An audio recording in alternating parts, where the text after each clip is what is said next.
Good morning, and welcome to the virtual worship service of the Unitarian Universalist Meeting House of Provincetown, where we affirm the inherent worth and dignity of every person, and where we support each other in our spiritual search for truth and meaning. My name is Reverend Kate Wilkinson, and I am so glad that you have joined us this week. Today's worship service is called Marshalling for Everyday Life, and we are going to take a look at some of the skills that marshals at parades and protests and rallies use to keep the peace, and apply those to our everyday lives, our interactions with each other, with our families, with our neighbors. We're going to take a look at how we can communicate more seamlessly with one another and center our values more intentionally. It's also great just to be together today, and even though we are not in the same room, we are sharing the same sacred space as we worship together. So to symbolize this, I invite you to light a candle wherever you are while I light our chalice here in the sanctuary of the Meeting House. In this way, we can feel connected even while we are apart.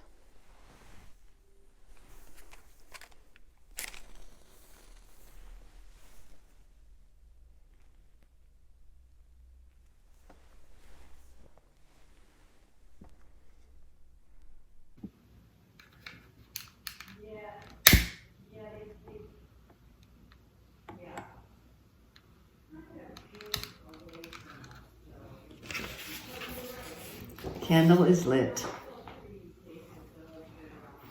A post-election poem.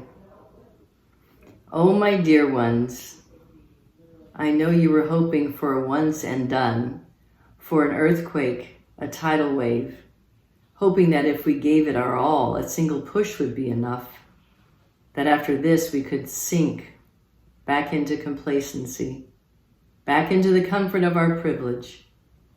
I confess, in the secret corners of my heart, I wanted to believe it could be that easy, that justice would emerge as from an egg fully grown, not with wet down and weak wings. But beloveds, we are chipping away at a mountain, not a boulder. Calcified structures, created to oppress, control, kill. Thousands of years with this stupid idea that some are more worthy, some deserve power by virtue of who they are, what they look like, which tribe they claim. Erosion is slow work, sweethearts. Celebrate the progress, the triumphs. Celebrate also the heartbreaking almosts. Breathe. Rest for a time. Then get up and turn again toward kindness, toward your neighbor in need, toward those who are still trapped in the stone. Tell them, I won't give up. Tell them, I am with you. Tell them, for you, I will learn to eat rocks. For you, I will keep chewing, keep grinding until the mountain crumbles to dust.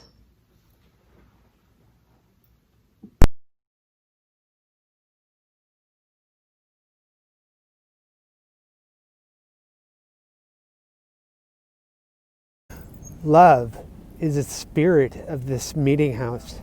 This is our great covenant, to dwell together in peace, to seek the truth in love, and to help one another.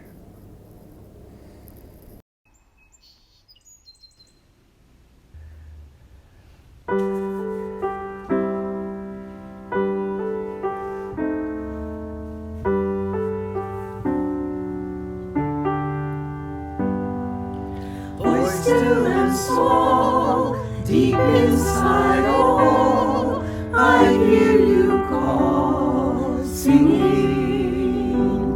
In storm and rain, sorrow and pain, still will remain, singing.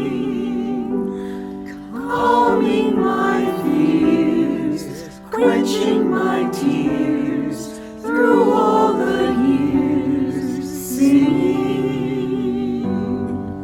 Ooh, ooh, ooh,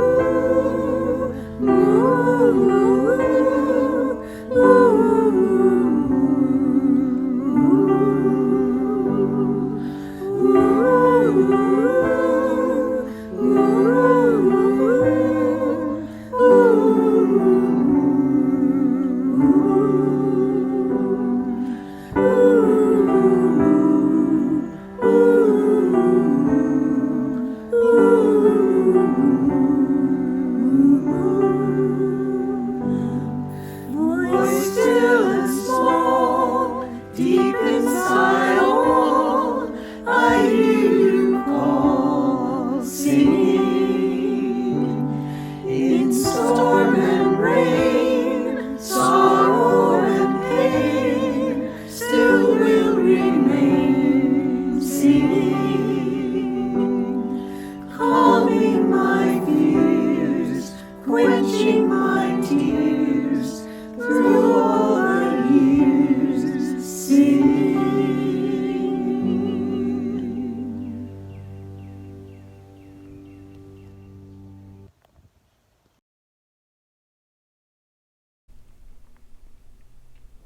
Our reading this morning is by John Lewis, who died earlier this year. As a young student, John Lewis worked with Dr. Martin Luther King Jr. and became a key leader of the civil rights movement in the United States. He later became a U.S. congressman and a prominent voice for human rights and justice around the world. In the prologue to his memoir, Lewis tells a story from his childhood to describe his vision of how we can face profound challenges and make a better world. About 15 of us children were outside my Aunt Saniva's house, he said, playing in her dirt yard. The sky began to cloud over. The wind started picking up. Lightning flashed far off in the distance, and suddenly I wasn't thinking about playing anymore. I was terrified. Aunt Saniva was the only adult around, and as the sky blackened and the wind grew stronger, she herded us all inside. Her house was not the biggest place around, and it seemed even smaller with so many children squeezed inside. Small and surprisingly quiet. All of the shouting and laughter that had been going on earlier outside had stopped. The wind was howling now, and the house started to shake. We were scared. Even Aunt Saniva was scared. And then it got worse. Now the house was beginning to sway. The wood plank flooring beneath us began to bend. And then a corner of the room started lifting up. I couldn't believe what I was seeing. None of us could. This storm was actually pulling the house toward the sky, with us inside it. That was when Aunt Saniva told us to clasp hands. Line up and hold hands, she said, and we did as we were told. Then she had us walk as a group toward the corner of the room that was rising. From the kitchen to the front of the house we walked, the wind screaming outside, sheets of rain beating on the tin roof. Then we walked back in the other direction as another end of the house began to lift. And so it went, back and forth, 15 children walking with the wind, holding that trembling house down with the weight of our small bodies. More than half a century has passed since that day, and it has struck me more than once over those many years that our society is not unlike the children in that house, rocked again and again by the winds of one storm or another, the walls around us seeming at times as if they might fly apart. It seemed that way in the 1960s, at the height of the civil rights movement, when America itself felt as if it might burst at the seams. So much tension, so many storms. But the people of conscience, never left the house. They never ran away. They stayed. They came together. And they did the best they could, clasping hands and moving toward the corner of the house that was the weakest. And then another corner would lift, and we would go there. And eventually, inevitably, the storm would settle, and the house would stand still. But we knew another storm would come, and we would have to do it all over again. And we did. And we still do, all of us, you and I, children holding hands, walking with the wind.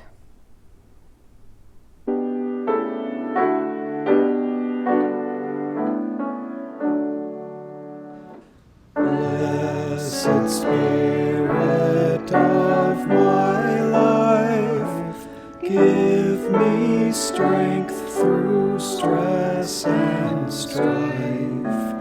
Help me live with dignity. Let me know serenity. Fill me with a vision. Clear my mind of fear and confusion. When my thoughts flow restlessly, let peace find a home in me. Spirit of great mystery, hear the still small voice in me. Help me live my wordless creed as I comfort those in need. Fill me with compassion, be the source of my intuition. Then, when life is done for me, let love be my legacy.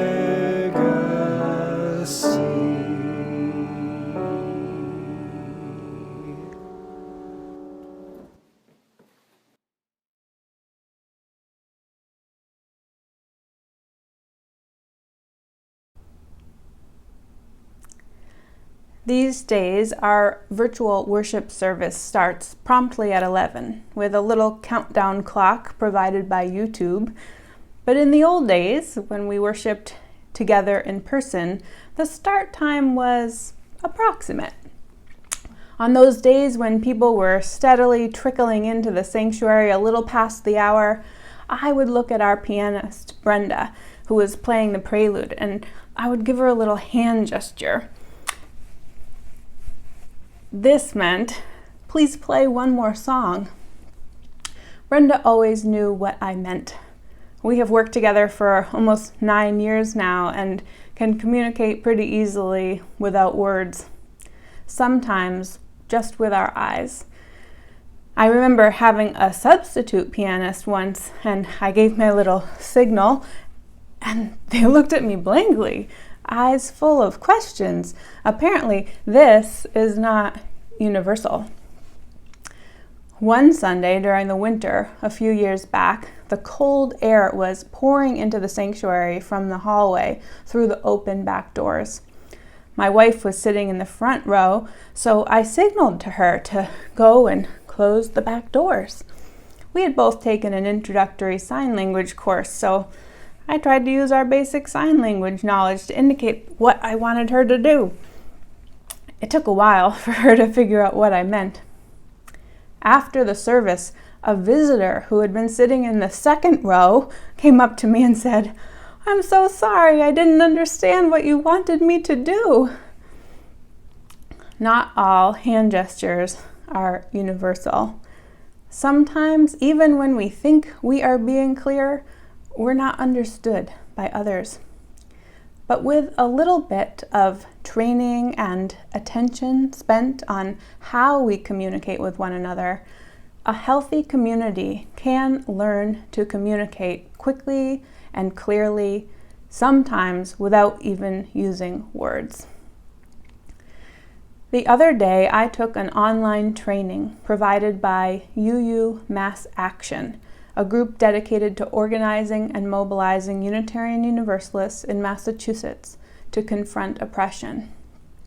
The training was called Marshalling and De-Escalation, and its purpose was to train volunteers on how to function as marshals at rallies, marches, and protests. Marshals are the trained people at the edges of the event who protect the integrity of the event by observing, engaging, and de-escalating those who wish to interrupt the action or who are confused or bothered by what's happening. One of the skills the trainer, Claire, shared with us is that you always want to be in view of the next marshal, and that you can often use hand gestures to communicate with them and with the crowd. Slow down, stop, speed up, emergency. Watch this group. I've got this. I could use another person here. Quiet, please. This is Quiet Coyote, by the way. Claire shared with us that there are 5 principles to keep protests safer. Commitment to the vision of the organizers of the action, adaptability and grace, communicating, cool alertness, and using your body to make it safer. So let's look at the first one, commitment to the action's vision and goals. If you're not part of the planning team, make sure you understand the leadership's intentions for the action. That way you can help inform participants of the vision so that they can make informed choices. For instance, you might need to inform or remind people the organizers have asked that we ignore counter-protesters. Adaptability and grace. No matter how carefully a protest is planned, many things can disrupt the anticipated flow of events. As a marshal, you need to be adaptable and use your judgment to decide how to continue helping.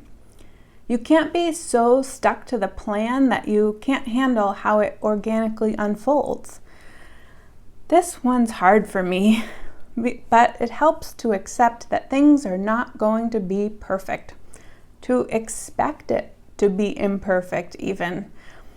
I remember a few months ago when I was not at all present to our silent racial justice vigil because I spent the whole time trying to get people to stand on the X's that I had taped on the sidewalk, even long after it was clear that this was not going to work.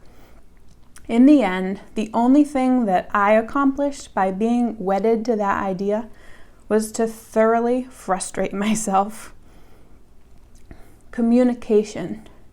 In addition to those hand gestures, how are you going to communicate the group's intent to those you encounter? What's a simple way to explain this action? Cool alertness means being aware of your surroundings, but also being aware of what energy you are giving off. What does it say if your hands are crossed? Does that seem welcoming? What does it mean if you start to run? Are you panicked? Should we be panicked? Marshals should have loose arms and an open stance. They project confidence and they don't run. They are also always scanning the crowd. They are not stopping to chat with their friends or falling asleep. Use your body to keep it safer. Be on the perimeter of the crowd. Make sure you can see the next marshal to either side of you. Mostly face outward from the participants, assuming that the people in the action are not a threat. Notice people who might not be with the event and engage with them lightly to discern their intent. Claire shared a resource from Beautiful Trouble, a toolbox for revolution. It's called the ABCs of de-escalation. A, assess. Assess the scene, identify the conflict. B, breathe. Focus and stay calm. Count to 10. Remember why you are there. C, choose. Am I the right one for this? Choose if you will get involved and how. What is your goal? And D, de-escalate. What does this person before me feel, need, and want? How is this action affecting this person? Can I distract, delay, or distance them? The ABCs of de-escalation are not so very different than the discernment we do in other parts of our lives, but it happens more quickly, so you need to be prepared and ready. Every situation will be different, and your responses will be different accordingly. Claire described a situation where a march was blocking an intersection.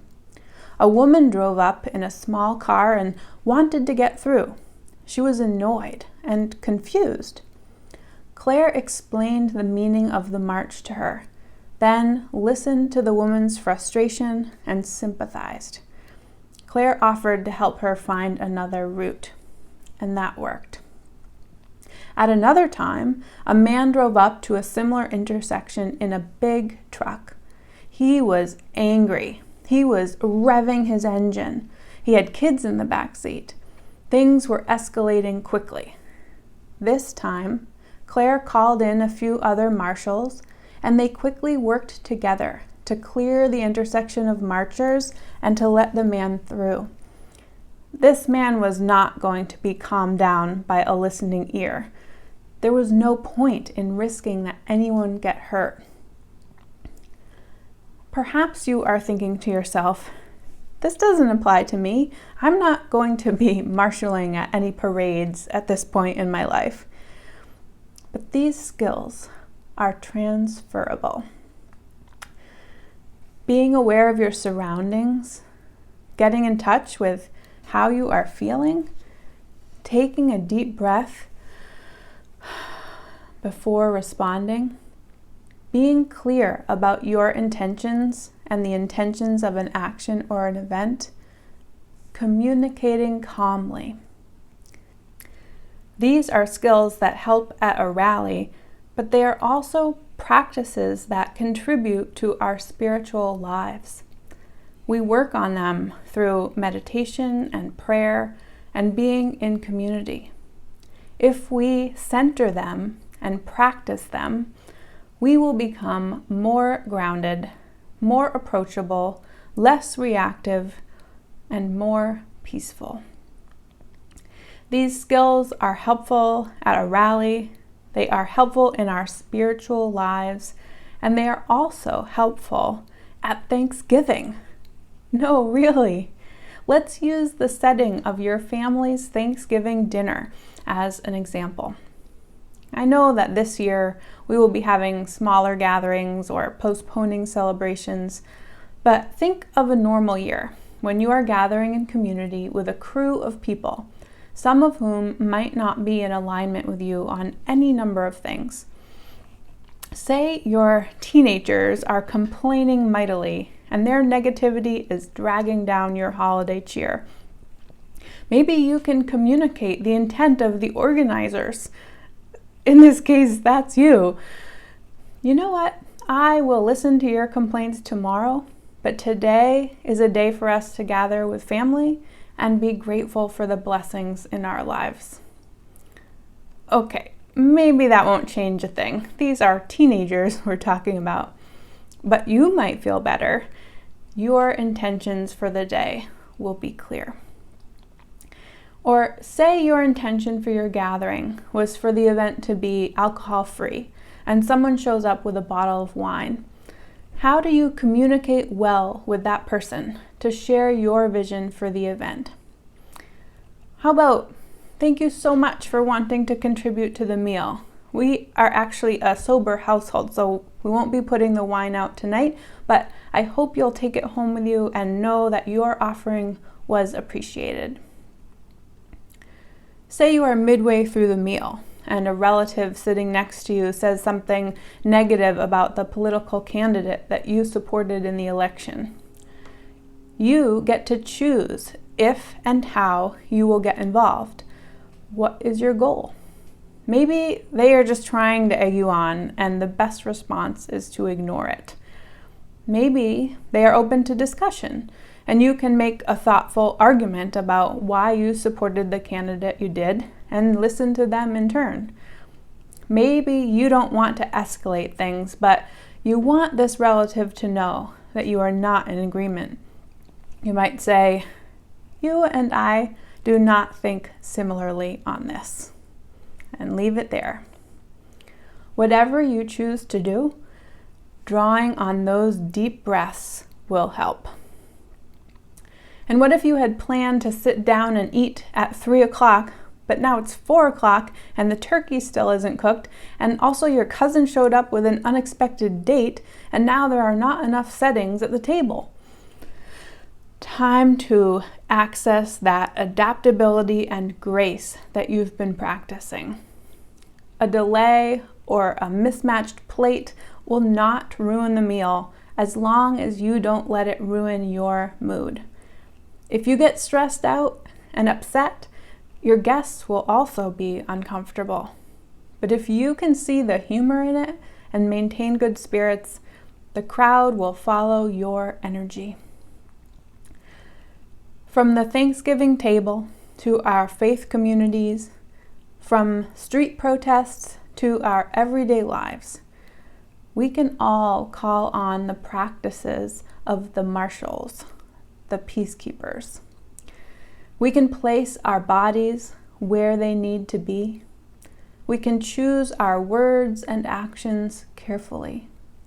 We can communicate well with those around us. We can take deep breaths and realign ourselves with the intention of the day. I encourage all of you to take the marshalling and de-escalation training from UU Mass Action. I will send out the information to our folk email list, and if you are not on that list, you can contact me or the church office for the information. It's time to ready ourselves for this time in history. It's time to deepen our skills as a community. It's time to engage meaningfully with a fractured world. We will do the best we can, clasping hands and moving toward the corner that is the weakest. Together, we will hold down the trembling house with the weight of our bodies. May it be so. Amen, and blessed be.